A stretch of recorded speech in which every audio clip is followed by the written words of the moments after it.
Don't complain. Don't murmur. Don't talk negative. That's average people talk normal. Average people talk problems. The greats talk solutions. Average people use their time to whine and complain. Average people say it's their boss' fault, it's their mother's fault, it's their average people. I used to be average. I used to say, when is my daddy coming to get me? When is my biological father gonna come in my life? And while I would talk like that, I ended up getting kicked out of school. And while I talk like that, I ended up being homeless. And while I talk like that, I was broke. And then one day I woke up and said, Eric, nobody's coming to save you.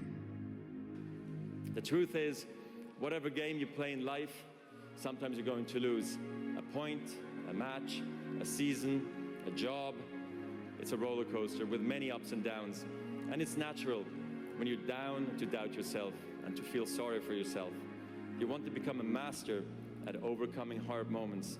That is, to me, the sign of a champion. The best in the world are not the best because they win every point. It's because they know they'll lose again and again and have learned how to deal with it. You accept it, cry it out if you need to, and then force a smile.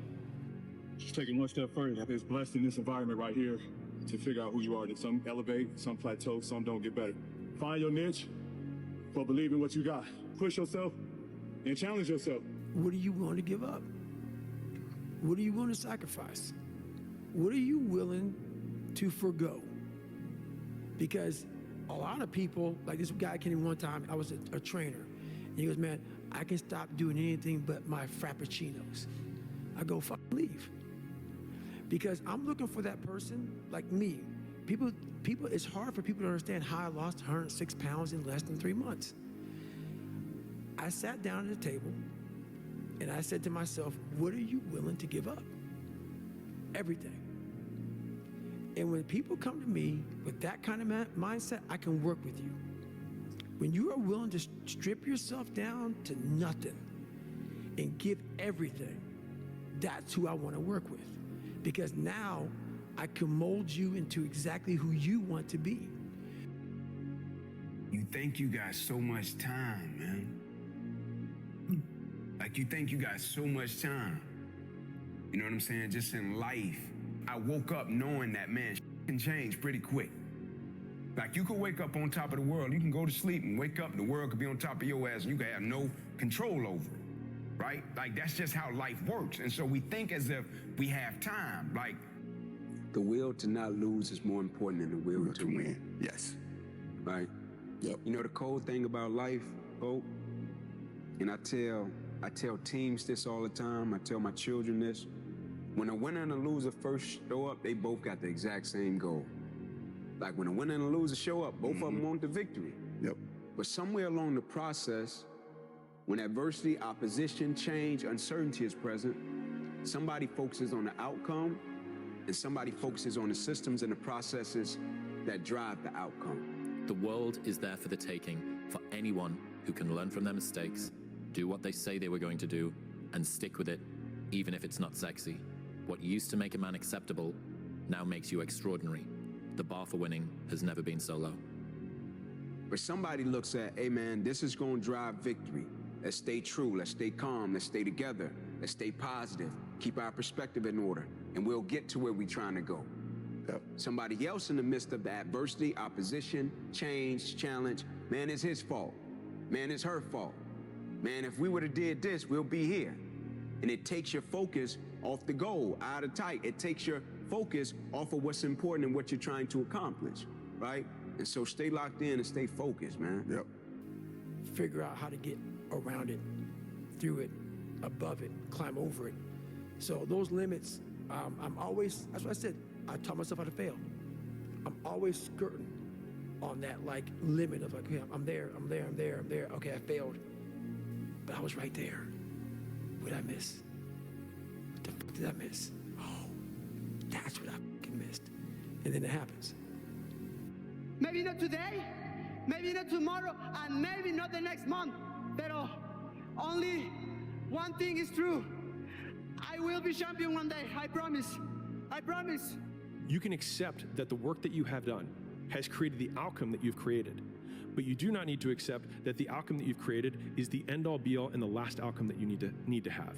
And so for me, like, the only version of acceptance that I have is that I accept that the version of myself that I want to be is so far from who I am, that I have this massive discrepancy that I have to overcome. And then just breaking that down one step at a time and thinking, I don't deserve to be that man, but I can still do the things that can create it. And that also means that I have to go through the circumstances that would create that man, which means that if I have unbelievable big dreams and big goals, then I have to go through hard times. It's like hate. The hard times are a requisite for success. And so if you're going through hard times right now, it means that you're on the path to success, and it's not that you're on the wrong path, it's the feeling of being on the right path. One of the most important things, never, ever quit. Never quit. I've watched some of the most incredible, brilliant students, and they didn't make it like other people made it because they didn't have that drive. They didn't have that never give up ability. I don't know if it's an ability or if you have it, just you can't quit. Maybe I can be that. And after becoming this guy, that is the biggest thing I can ever do in my life, is I became that guy. That I once looked at all these guys, now look at myself like, God, who the f can do that? I can't. But what it takes is a discipline that no one can ever even, they don't understand it. Is that your success is like a spotlight shining down on their missed opportunities. Success, many will love you for it. The majority will hate you because your success makes them feel insufficient in their current endeavor, reminds them of where they could have done it but they came up short and how they didn't revisit it, where they went at it and failed, and failure is what stood. They never revisited it again.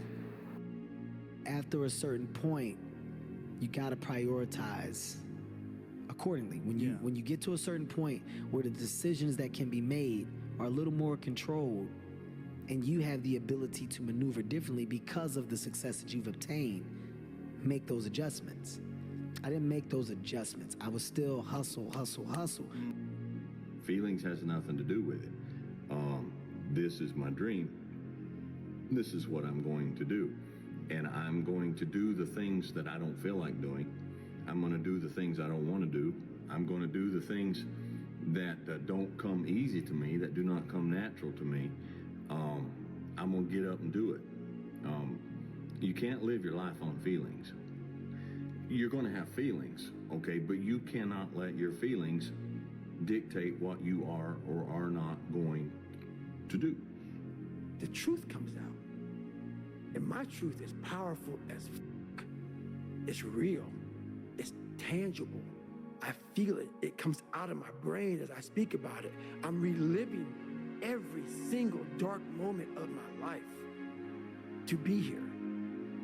I think most people have the potential to be exceptional because most people are peculiar in their own way. They just stifle that because they want to be accepted by most people, but in so doing, never accomplish what they want to do because they conform.